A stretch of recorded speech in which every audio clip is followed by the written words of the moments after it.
In the heart of Johnson Valley, where machines break, legends rise, and the desert gives nothing for free, there is a family whose name has come to define chaos, courage, and absolute commitment. The story of the Gomez brothers. Marcos, Raul, JP, and the next generation, Darian.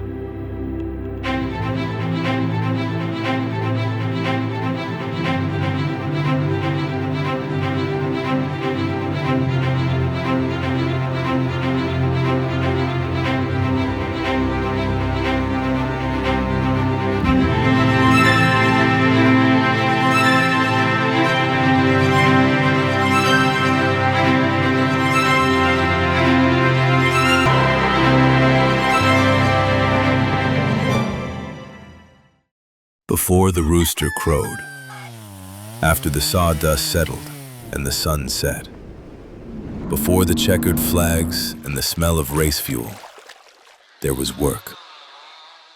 The Gomez brothers didn't grow up racing. They grew up working. Their father was a rancher in Mexico, a man who understood land, animals, and effort. When he brought his family north to California, he didn't bring opportunity. He brought expectation. He taught us how to work hard and play hard. That's Dad, and two of them fortunately passed away last year. But everything on the working wise was Dad. He started cutting and selling firewood, not as a dream, as survival. That work became mountain firewood. And mountain firewood became something more.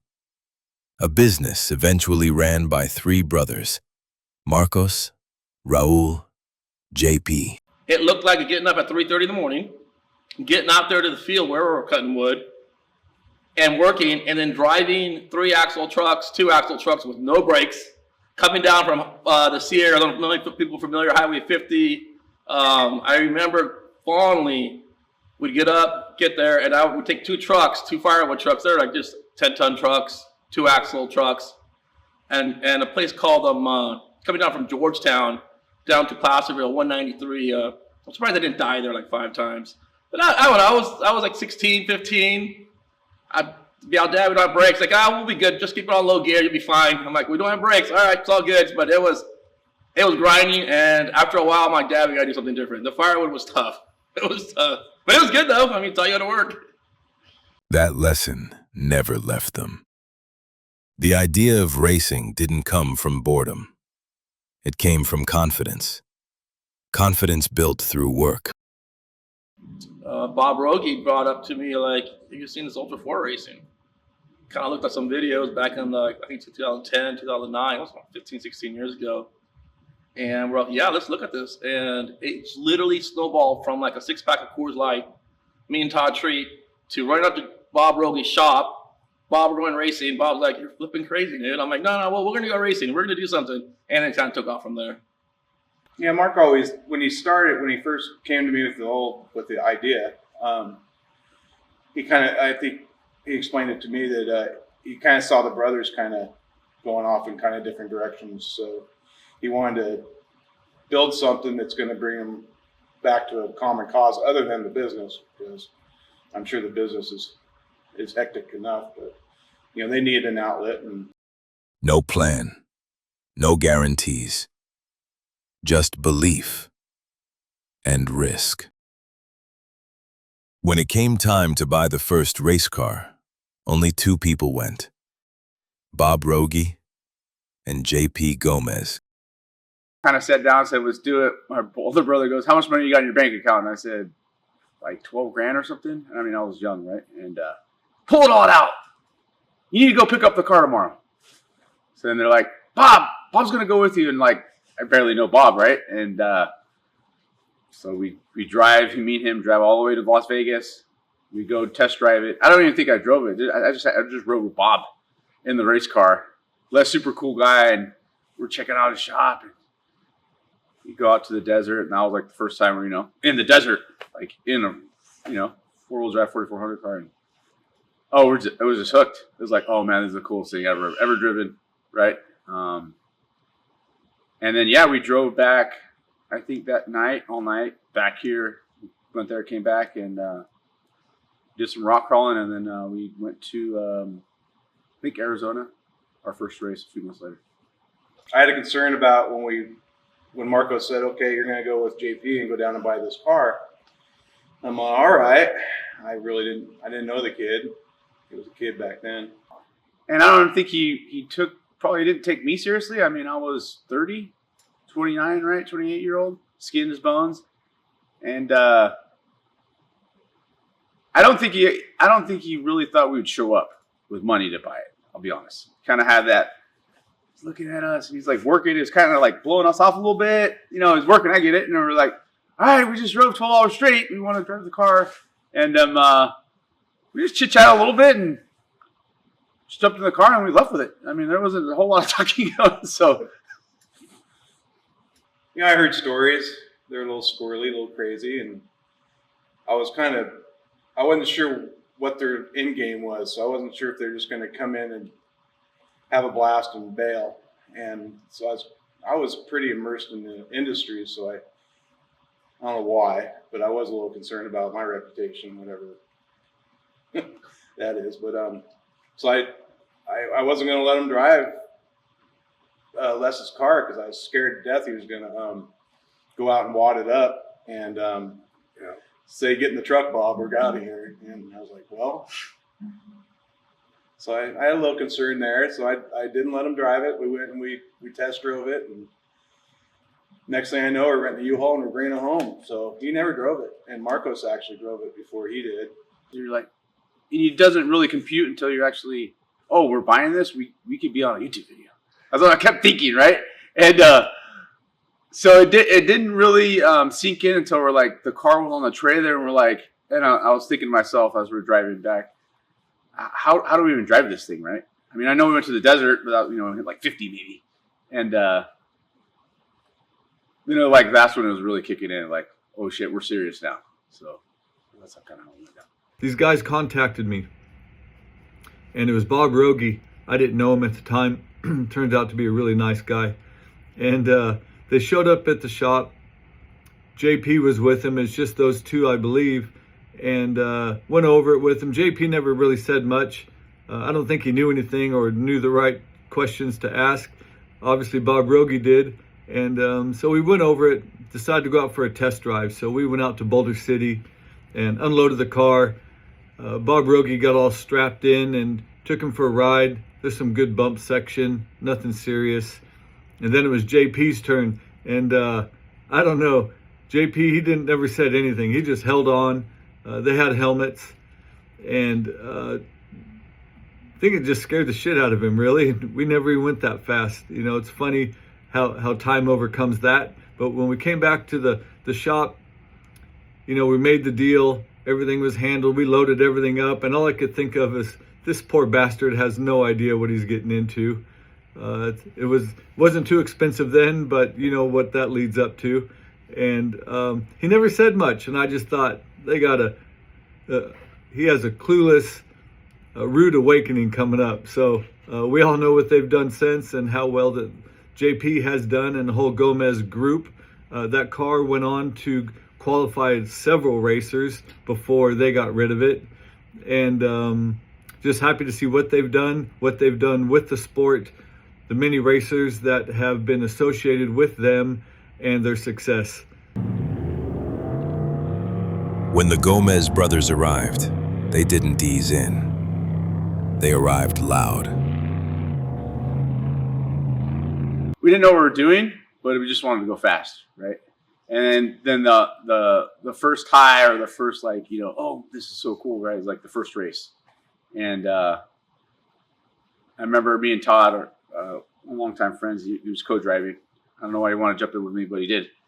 We come through the rocks, and this is our second time driving the car, right? And I forgot the clip in the steering wheel. And we're going through the rocks. Todd looks over, he's like, "You're just holding the steering wheel." I'm like, "Oh, no wonder why it doesn't turn." And then I was just holding it, and we just went straight through the rocks, like 15 miles an hour, like in second place, and clipped it back in, and it was like, okay, now we have to take it serious, right? So, I mean, you're learning, right? I think we could have toned it down a little bit to, you know, get some podium finishes and stuff. Not try to win right from the get-go, but I don't know. It was just, you're just hooked, and you kind of don't know what you're doing until you're like, take a couple deep breaths, like after the race. You're like, okay, this corner, what gear, throttle response, right? I mean, there's nobody there teaching you. I didn't get taught by anybody, so just kind of feel. We had a red flag condition at Prairie City in like 2012, 2011, something like that. And they red flagged the corner and everyone came to a stop, and JP thought the race was still going, and he hit me so hard from the rear. And I just remember looking up in the mirror and being like, no, oh boy. And it hit so hard in the car. And I was like, damn it, JP. And after that day, you'll never forget the Gomez's, that's for sure. So I don't know when the first time we raced, but I'll never forget that one. My first impression of those guys is they were just wild racing at the NorCal Rock races, flipping trucks, running into the trees, but all that stuff was going on behind me. They weren't anywhere competitive around us, so I just enjoyed the show. I didn't really care at all. Like, unless somebody came up to me and said I was being reckless or take them out of a race, which, you know, over the years I would take somebody else, but none of it was ever intentional, right? In my head it is, right? But just got to stay in your lane, right? And that was always, Fairvani Senior would always tell us, first thing he told us, we didn't know this guy, an old guy. I thought he was going to come over and kick our ass because he's like, what are these guys doing here, right? At NorCal, and stay in your line. Yes, sir. So that was like the first prep talk from anybody, so that was cool. It always stuck with me. Some people hated it. The desert didn't care. When the brothers showed up on the scene, I don't know that I would say I wasn't a fan or I was a huge fan of them. I always loved new competition. They didn't really seem to be that at all. They were there for the party, you know, mariachi bands, everything, just crazy bean dip. Like, it was just that adventure with those guys. And they didn't really seem to be taking racing super serious, which obviously changed over the years. But the early on days, from a you know, distance, it was fun to watch the excitement that they were bringing. But, you know, definitely wanted to keep them at a bit of a distance.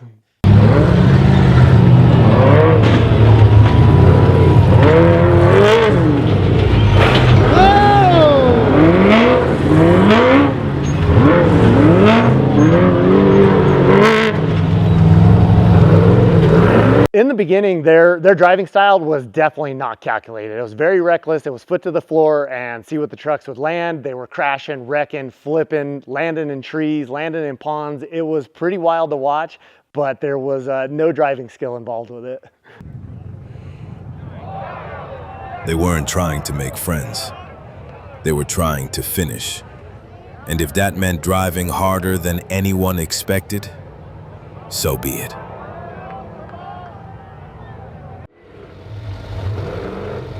Work had taught them something early. If something breaks, you fix it. If something hurts, you keep going. If something's hard, that doesn't mean stop.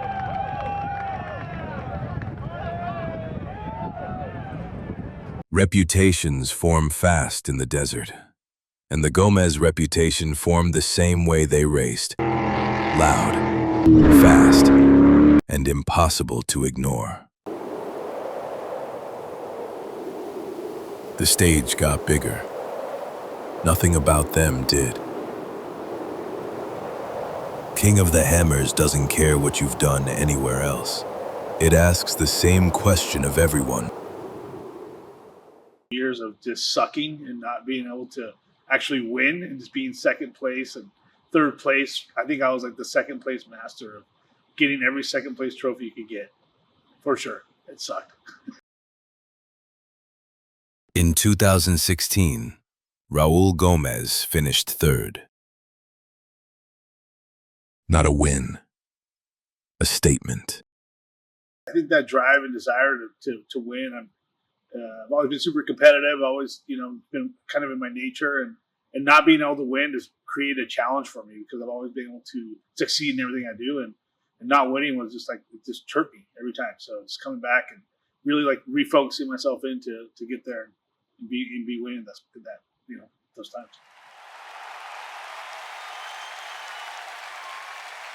I got third place in 2016, right? And so from 16 forward, I got super close in 2019, 2020, 2021, right there with the leaders and breaking at the very end or giving up. It wasn't about proving anything. It was about understanding where they belonged. And from there, the work continued. Nothing changed about how they worked. The road just stretched out in front of them.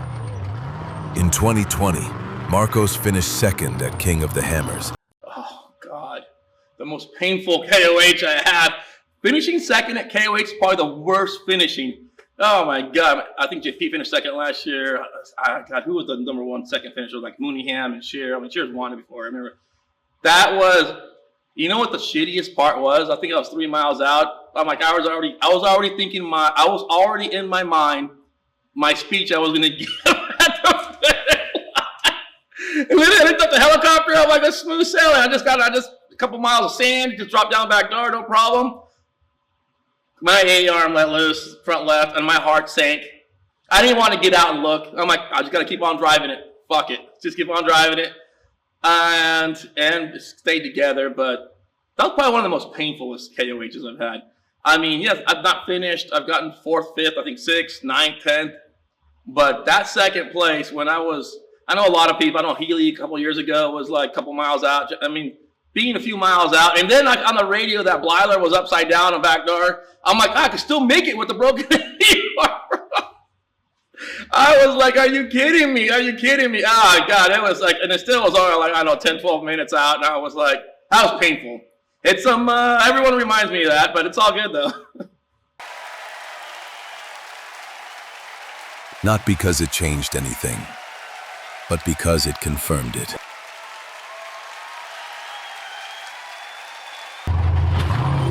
By 2021, it wasn't just one Gomez at the front. JP finished second. Raul finished third. Watch out.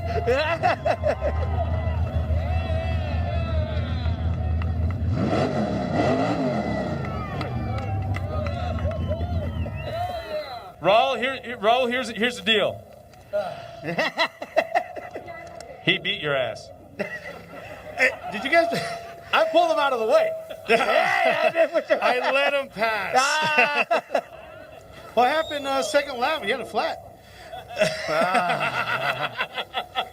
Never start in pole position ever again. Different lines, same effort. When the win finally came, it didn't feel sudden.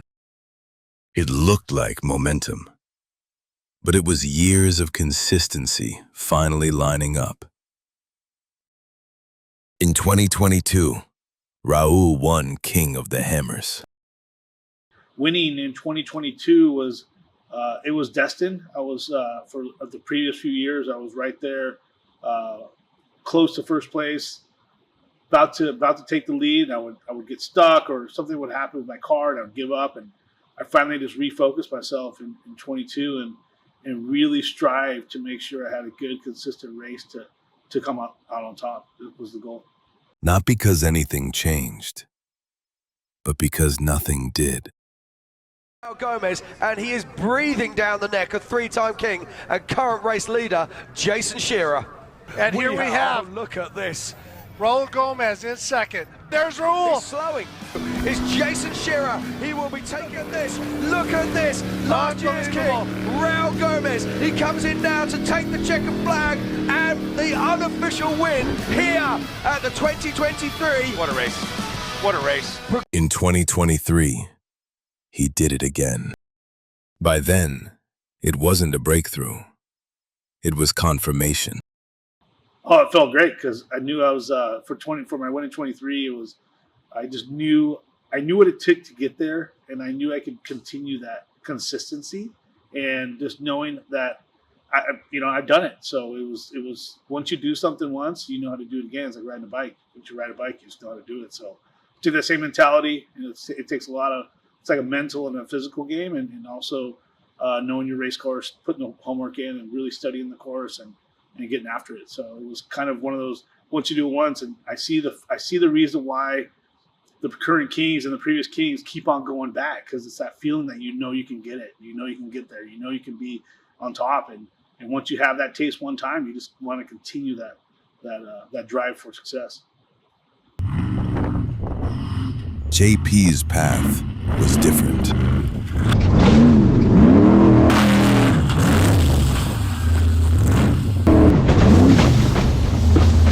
After qualifying, I just felt embarrassed, right? I freaking went straight to the trailer and just didn't really cry, but just sat there and just like, what did I do? I let everybody down, just got like the method deal and all wrapped on the car, and I was like, gosh, damn it, right? And then kind of put that all behind me and just did wheeling, the next day. And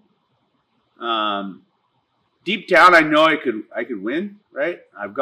Before that, I think I got second twice, and then third and fourth, and it's just like, oh, it's right there, right? And before getting in the car, I was just like, do your own pace, right? Everybody else, we all see it. Everybody else, people just fall off. Less patient, more relentless. He built his results everywhere, not waiting for one race to define him. He started behind everyone. He refused to stay there. Kind of had that mentality of like not driving on the ragged edge, but just right there. Like I always say, I drive 90%. That day I was like 98%. It was just like, I have nothing to lose, right? I'm on the back. So that was so fun. First lap, just dust, hitting cars, passing. And then second lap, they're like, okay, you're 20th. I'm like, perfect, right? I know I'm within an hour, right? Or 45 minutes, right? Because I started 45 minutes behind. It just sucked on the first lap. We went through Turkey Claw, and it was a traffic jam. Literally, you're all amped up to chase down 100 cars, and traffic jam. Stopped. You couldn't go anywhere. There's cars flipped over, and I was just thinking about, take a deep breath. But in my head, I'm like, oh, Jason, Raul, they're just gapping, right? In the front, and they're just gapping 10, 15, and I was just like, oh, crap. Anything happened. And once I got through that, it was on. It was just on. It was just go.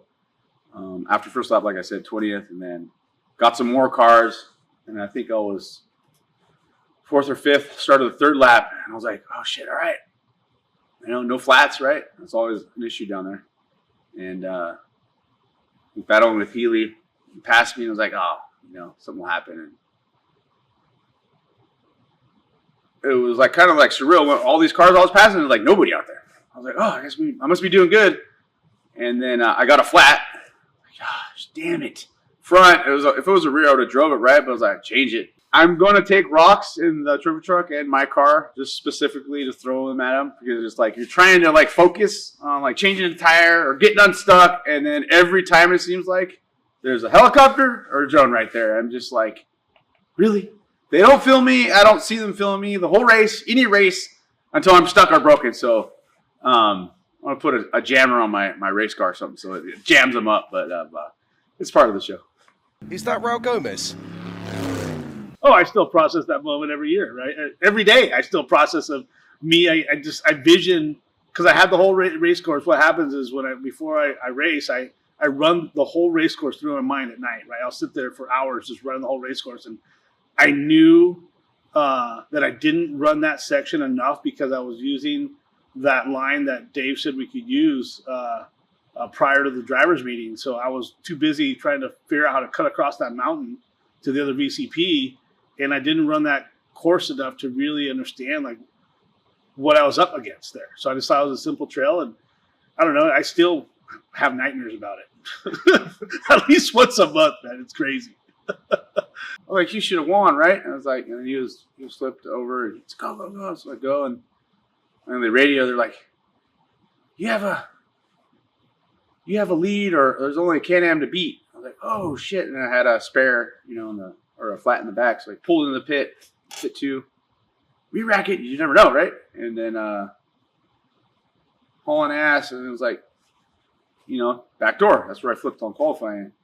And everybody's like, just go around. I'm like, nope, you can't go around. He's like, you never know. I mean, whoever was in the lead, right, could, have penalties, right? He's like, I just got to make up every time I can get, and hauled ass down that, and probably didn't hit, and it probably didn't sink in until like you see the checkered flag, because anything could happen. I mean, transmission of blood won't just come to a stop.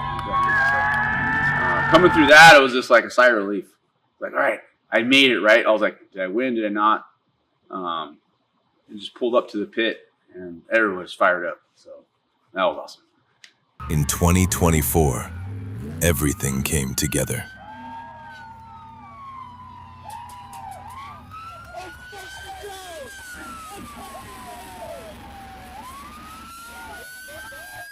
Nothing about it felt sudden. It had been building for years.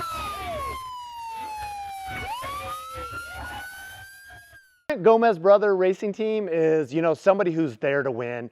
They still love to have a good time. They're always there to party. There's no filter on the podium when they win a race, which, you absolutely got to love that. But fierce competitors, I mean, they're always there to beat us. And I know, when you're naming off names of who's going to beat you, Jason Shearer, Shannon Campbell, the GBR boys are in that mix now.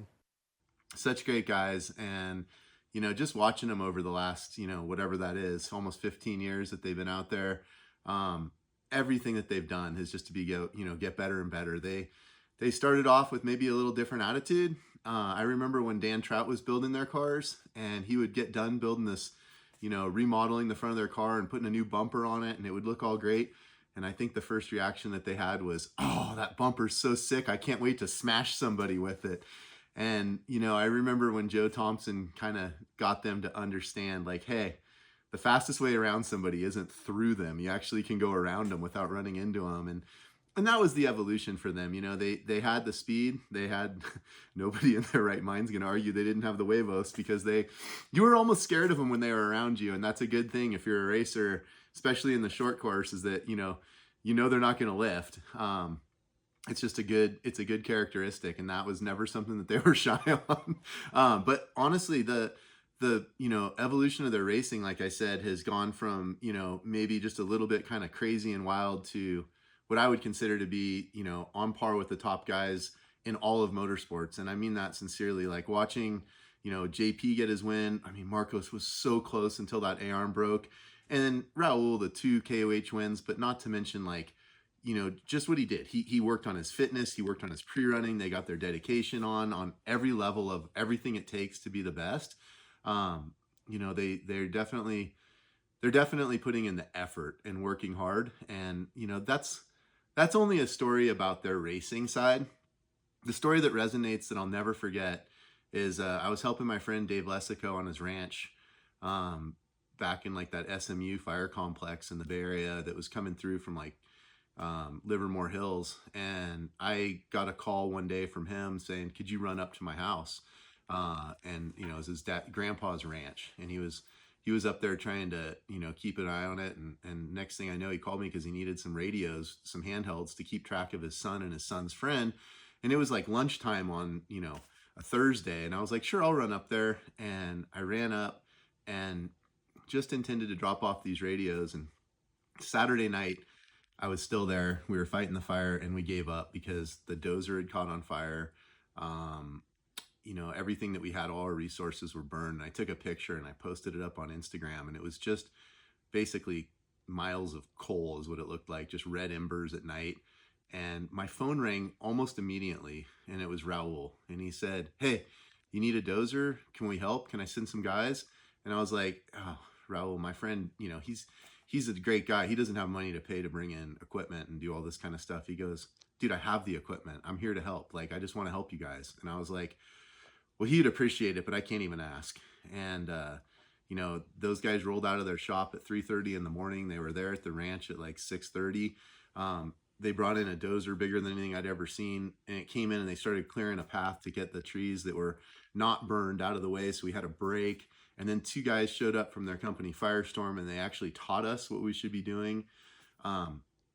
You can't describe what it is for somebody to want to help when they can, versus just being caught up in it and having the trophy truck and the Ultra 4 cars and the planes and everything. It's like, no, they cared about people, and that's never changed in their DNA, even as they've achieved all this success. And it's just they're good-hearted people in every way. And yet they're still like some of my favorite people to be around. I know Marcos and I went and did Rubicon together 5 years ago, and just, sitting there and listening to him around the campfire and his knowledge of what he's done in the industry, how the power plants worked and how energy was transmitted and how the back end of the business worked and everything. They're intelligent beyond like recognition. I think people sometimes think they're just wild and crazy and everything else, but they're also incredibly smart, and everything they do gets them to that next level. I'm really glad to call them friends. I'm glad to see them get all these wins. I don't think it's the last for them. I'm rooting for Raul to get back out there and kick some butt. Their skill level has continued to increase. They've also pushed the sport on other aspects of it. I mean, not only to keep like kind of the King of the Hammer series going and things like that when it was in, those growth years that were tough for it, but also, having Joe Thompson build those UFO cars and giving them enough budget to be able to develop the sport, it pushed us, it pushed everybody in the industry. They're just like at that level where everything gets to go together, and he's teamed up, they always do. They team up with the right people and they keep making a step forward. So, they're great-hearted people. They're wild, they're fun, and I'm glad to call them friends.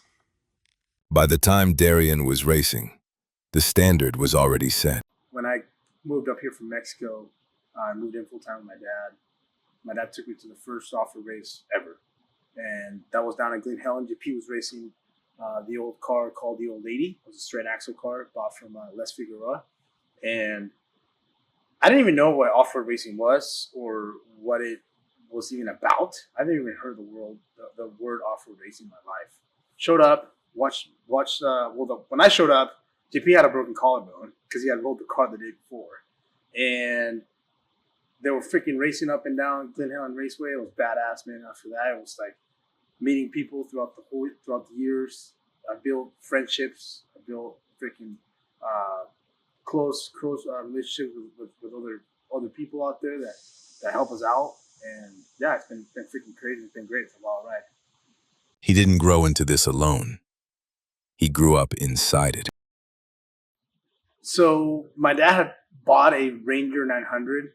I can't remember the year. It was like 2014 or whatever. And I had seen the UTVs out there racing and stuff, but I didn't really think about it too much. And then, anyways, back to the Ranger. He bought the Ranger to drive around the property, do work around the property, and he had me drive it one of the days. And he was like, "Hey, dude, why don't you drop off down this drop off?" And it was like a pretty steep drop off from what I remember. And sent it on the drop off. He was riding Kodog, yelling at me, and that adrenaline rush, man, just made me want completely rethink the whole world of racing. Like, dude, I want to be doing this. This is badass. Like, feeling the adrenaline rush, dropping down this little hill. Dad's yelling at me on the side of the ear, but that's when I decided. I was like, holy shit, I want to go racing. And then, kind of a little bit of a backstory. I didn't even ask to go racing. My dad's like, hey, I got this Razor 900. You're going to go race in NorCal.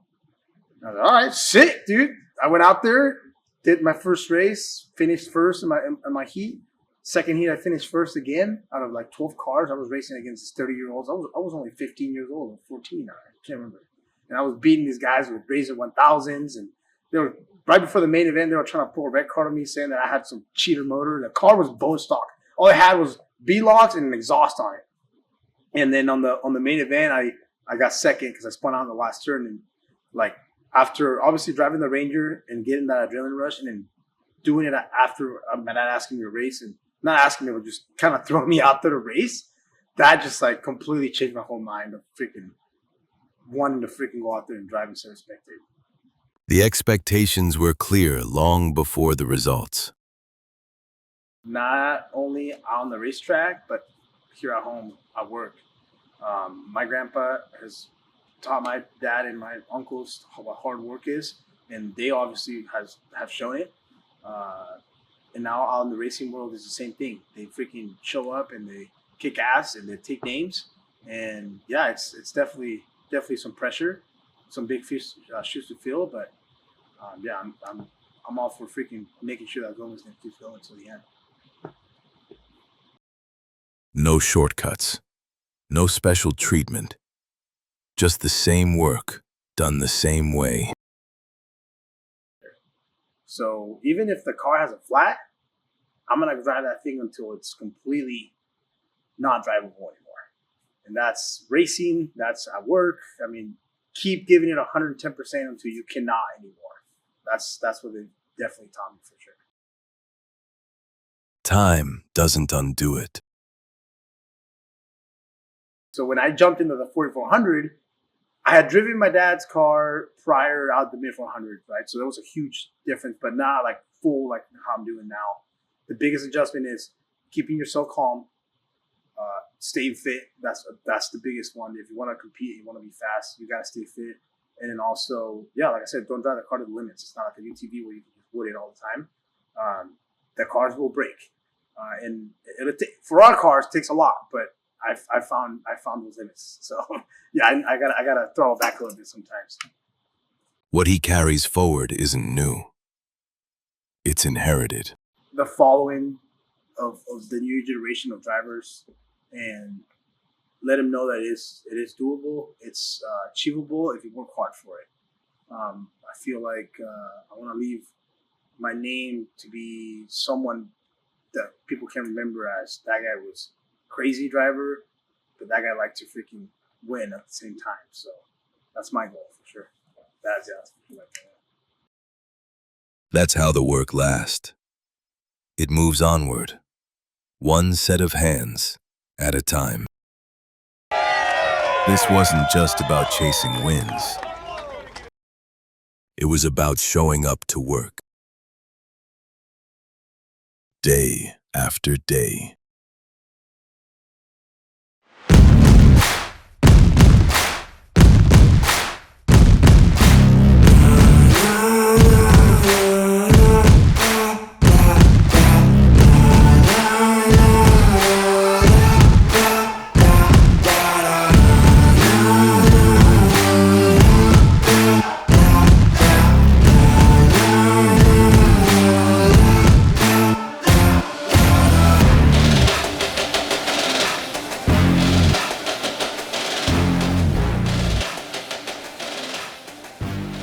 all of my uncles and my dad give me fucking worse advice.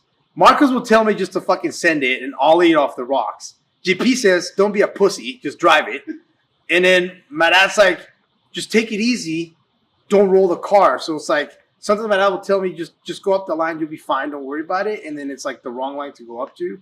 Sometimes I'm following JP and he tells me to pass him when I know we can't fucking pass. And it's like, I think all involved together, they're always just fucking... And I think it's because they don't want me to beat them. So they're always trying to give me the worst advice that I can so I don't fucking pass them. I think that's the best one. And then the worst part is they fucking radio to me all the time. So when I'm driving behind them, Flocko, where you at, dude? Where you at?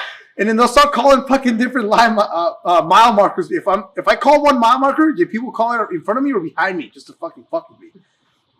Yeah, I get bullied out there a lot. This is a race against. Oh man, I wouldn't necessarily say the worst, but he's sneaky. Marcos, I would say Marcos. He's sneaky. He passed. We were racing the Razors for a couple of years, and the best was he said, my radiator's blown. I have 2 flat tires. I don't know if I want to make it. And then me and my buddy were stuck in some rock trail, and here he comes right by it. And I was just like, oh, that was awesome. Oh, what a freaking liar. So I think Marcus would be the worst person racing JP, for sure. Why? Because he will ram you or he will push you out of the way to get around you. And that's the same shit he has told me. He's like, hey, dude, I'm not going to let you around me until you either ram me or you fucking roll me. And that's it. Like, every time we're out racing short course, it's like it costs an arm and a leg to get around the fucking guy. You cannot get around him. He uses his mirrors, and then if I try to go around him, he'll cut me off or throw his tire into my tire to roll me. Yeah, that's for sure the hardest and sketchiest. Oh god, the worst person to get raced against is Marcos, man. He just starts cutting you off, and if he gets around you, and it's like, Jesus Christ, stay in your lane. I think I got cut off at the last little short course race I did with him, and I don't know. I love his driving style. He's super aggressive. He pretty much ran me over one year when I was just kind of cruising through the rock trail, and he's like honking his horn and bumped my bumper, and it's definitely Marcos is definitely. I don't know what's going on with him. I don't know what happens with him when he puts that visor down. But Jesus Christ, man, he never stays in his lane. Probably myself, because I'm probably the biggest hack. Oh shit! I think Darian has been breaking the most stuff in the last few years with that heavy foot. I always tell him to like relax and he'll finish a race, but we'll see. I mean, you know, I can tell him it's like that young full throttle attitude won't get you so far. So we'll see. We'll see what happens here. I think the car is like literally parked right behind me. Oh yeah, Marcos. Yeah, dude. Literally, fucking. If you wanna talk about breaking shit and blowing motors up, I think it'd be this guy right here. The last few years, he's actually throttled back a little bit. I think I've taken that podium. I've blown the most transmissions and broken the most axles. But he still takes the trophy for over the last 13 years of breaking shit, for sure, dude. Even when I was spectating the car alone breaking something. Just driving through shit, man.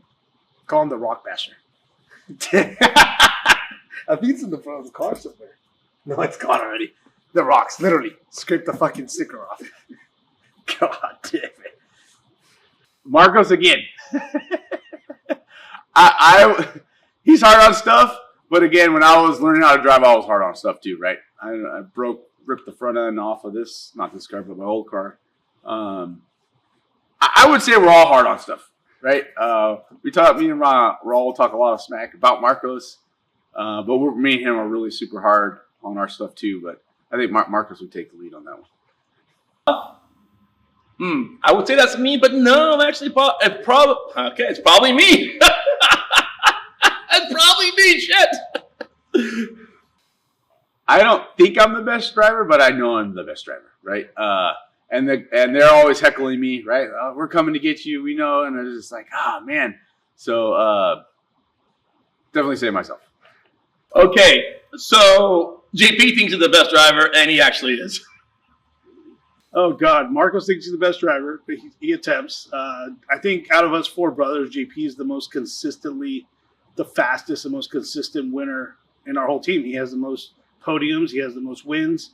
I just have that one up on him at KOH, but I know he's coming for that second, so I got to keep him definitely at bay, keep that, keep his head down a little bit. He's getting a little too cocky, I think, so we'll see what happens. Who thinks that it's the best driver? Sometimes Marco says that. Old Ball says that sometimes.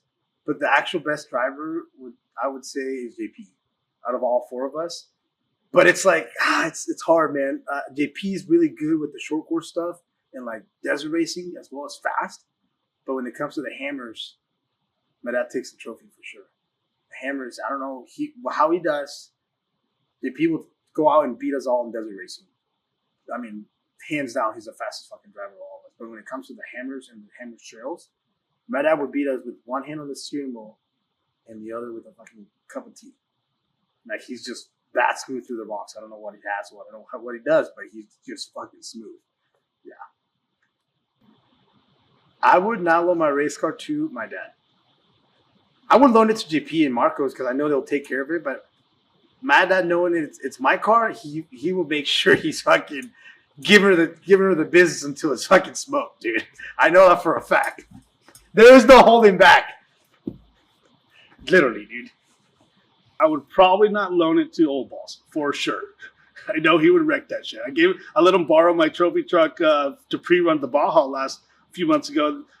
Josh said he had never seen that thing so destroyed in its life, and I'm like, God damn, I babied that thing for 6 years. I let the boss borrow it for a weekend. It comes back broken in all the pieces, man. It's scary. Not to Marcos nor Raul ever.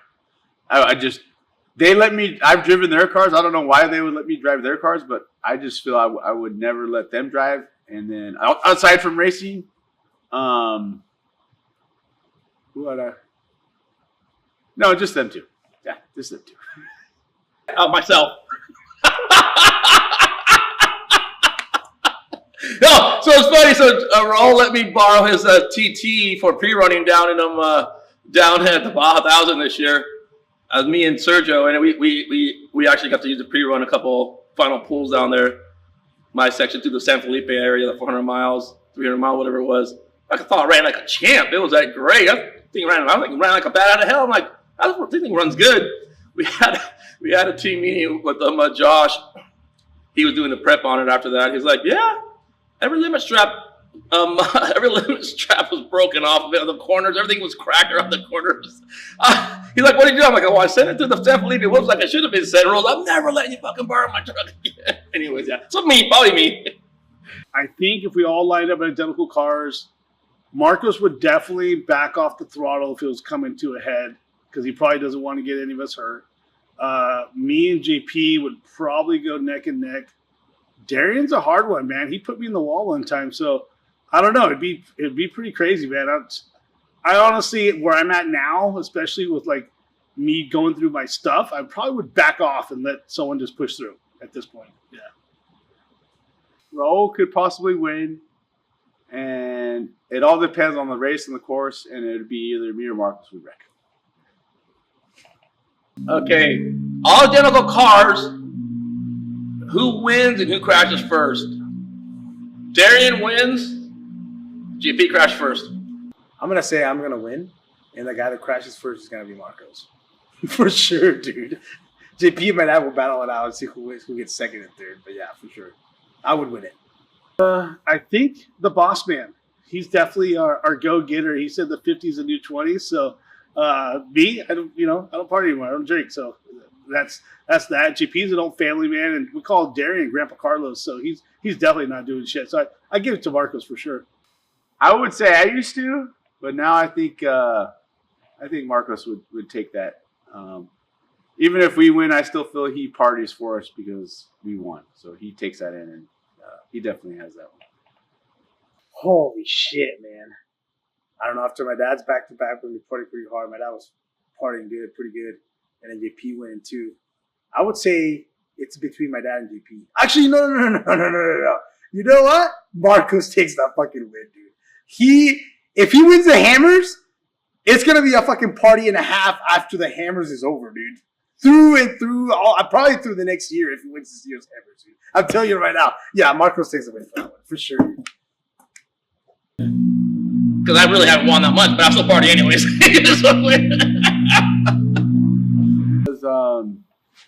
I want to go ollie this in his 5,000-pound race car down Aftershock, and I think Raul and Tom Ways were there, and Tom Ways he tried to or side skirt. I don't know what he says. Side skirt ollie, and he tried some 20-foot rock wall. And Tom Raleigh, he tried, and it didn't get very far. He broke all the front of the car. So maybe one day I'll try it in a rock trail. I think the most craziest thing I see Marcos do was at a race up in Reno. It's the Reno Nationals where dust settled. He's like sitting on top of Levi Shirley's car, spinning his wheels and tires. And I was like, that was probably the most crazy shit I've seen in this whole racing shit show we've been doing for the last 15 years. The Raptor one was pretty Marcos. That was a brand new truck. That is a pretty good one. Another Marcos thing that I've ever done. Got so many of them. I mean, a loop-de-loop in the helicopter in the Golden Gate Bridge with my kids in it. We did that record like 5 years ago. Oh yeah. He will not change a tire at all. Like even in a race anywhere.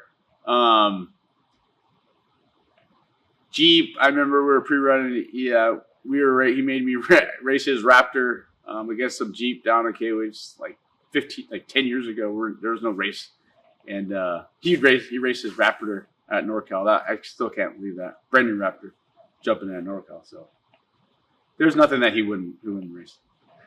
Doesn't matter how broken it is. He'll drive it and race it. Doesn't matter if he's on 3 wheels, 2 wheels, 3-wheelers, whatever. It doesn't matter. He'll race anything. That's definitely 100% the truth. Oh, 100%. Literally. Even like the pre-runner Crystal. That thing could be the most clapped out thing it could be, and he'll still go out there and freaking try to drive it. Yeah, it's legit. Like the one year that he raced his old Raptor, that thing was pretty much, the bed and the chassis had snapped in pretty much half. And the guy's like, I was like 14, I think it was, or 13. And they literally ratcheted up the shit, re-welded the bed, and he went out there and freaking raced the whole main event in a stock Ford Raptor. Thing was like 2 weeks old. Yeah, I was gnarly. I'll drive anything. I mean, honestly, everyone stresses out. I'm like, as long as it goes forward, I'll drive. You can ask the race team. As long as it goes forward and moves, I'm good. I'm good. Races are the best. I think I just watched one the other day of when he went from 99th to 4th, and he was it's just funny. He's just a funny guy. The best. Great. They'll get you motivated. Sometimes we hear him on the radio, and hopefully this year we're radioed up. But he's always definitely just animated and definitely a good time and keeping everybody fired up. Oh, 100%, dude. They're hella fucking funny, dude. They're fucking so funny. Or even the pre-race interviews. I don't know if you've seen the Jason Biden video. It's fucking hell. They count the hell yes and the oh shit, dude. Fucking hilarious. Even the fucking the race in the race interviews too. I don't know if you watched the one with Miles is fucking watching there. He's like, "How's it going? I'm gonna win this motherfucker on live TV, dude." It was gnarly, dude. So fucking funny. Dropping the F-bombs. Oh, God. When I'm in the race mode, dropping the F-bomb is my favorite thing to do. Oh, he's definitely more competitive with us. Definitely. And then and himself. I think he gets in his head a lot. We got to give him gum. So I always got to remember. So if I ever not race, I want to get him gum. And you could tell when he's nervous. So I kind of mess with him a little bit too. I don't do it directly. We just kind of do it like, I'll say something over here, but I'll make sure he can hear it over here, right? So it just even gets more in his head. So yeah. He's more competitive with myself and his brothers for sure. Yeah, he looks at us as his biggest competition because he knows that if we pass him, it'll sting more than any other guy beating him. Yeah. The brothers. It's always the brothers. I mean, yes, we have a couple 150 other people we're racing against, but it's the brothers. We're always trying to find out where we are on the track, where we are, what race mile. We're all bullshitting each other. We're on the same channel too, so I just want to know where all JP and Darian are. So that's all that really matters to me. I think I'm more competitive with myself than anybody else out there. I know when I mess up, I get so frustrated when I get a flat tire. I super push myself and I get pretty much on myself pretty hard when I'm out there driving and making mistakes. So I've been trying to learn to definitely back that off a little bit and give myself a little more grace when I'm out there driving. I think I'm feeling locked in about 10 minutes into a race. Once that first 10 minutes gets by and you start breathing good and you start, finding your rhythm a little bit in the first 20, 30 minutes. Once 30 minutes goes by, or maybe sometimes I've been passed in the first hour, and then after I get passed, and it kind of feels like, oh man, I'm not doing the right thing. So then I just turn on the switch and I get locked in really good. Dude, he has the fucking scary look, dude. Like he's got the fucking locked in vision, like seeing through you and through your fucking soul and a half, dude. I've seen him when when I'm getting ready to get into the fucking car and I'm trying to strap his helmet and stuff, and I'll tell him something, he's just like looking out forward. Then I'll walk in front of him he just looks straight through me and then gives me knucks and walks off. Like I know when he's not talking, it's just straight vision forward. He's fucking fully locked in, ready to go. Yeah. Oh, and he's got his arm up on his dash, just sitting there like a boss, ready to go, dude. Yeah, he does that shit. When he's not talking to anybody and he's kind of staring out, right? Not staring out, but just looking out, and he's just not, distracted. And that's what I'm telling him. All right, he has his game face. He does this little lip mode where he just kind of talks to you like this, and he doesn't know this, and I know this, but I'm going to give it away. He does a little lip mode like this, and it's like he doesn't move his upper lip quite a bit when he's talking. I'm like, oh, he's in the zone.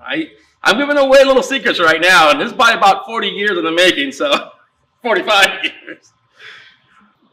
Well, I can't say I do because I'm looking at the GPS all the time, so you can't fucking blame me. But I don't know, man. Maybe Marcos or maybe my dad. I think one of them too, because they're always saying they're going super fucking fast, but I've never seen the actually max speed limit. I know JP drives fast, so I don't doubt him driving super fast. But I know my dad likes to throttle back, and Marcos says he drives super fast, but he ain't that fucking fast either. So I don't know, man. I don't know, dude. It's between both of them, I think. Yeah, I think it's between both of them, yeah. Oh, that's me for sure. I'm always lying about mile markers and where I'm at. That way, keep everybody on their toes all the time, every race.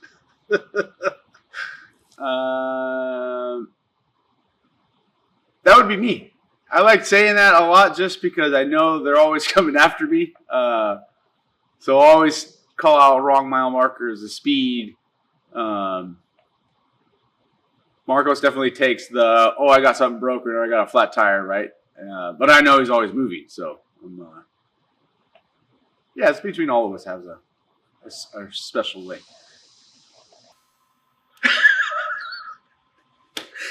The best part is when they pull up the Lord. Oh, Marcos, you only did like 101, not no 120.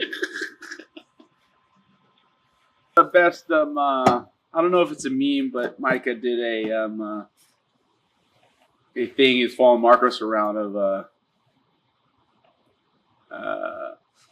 shit or something, and it just goes and goes and goes.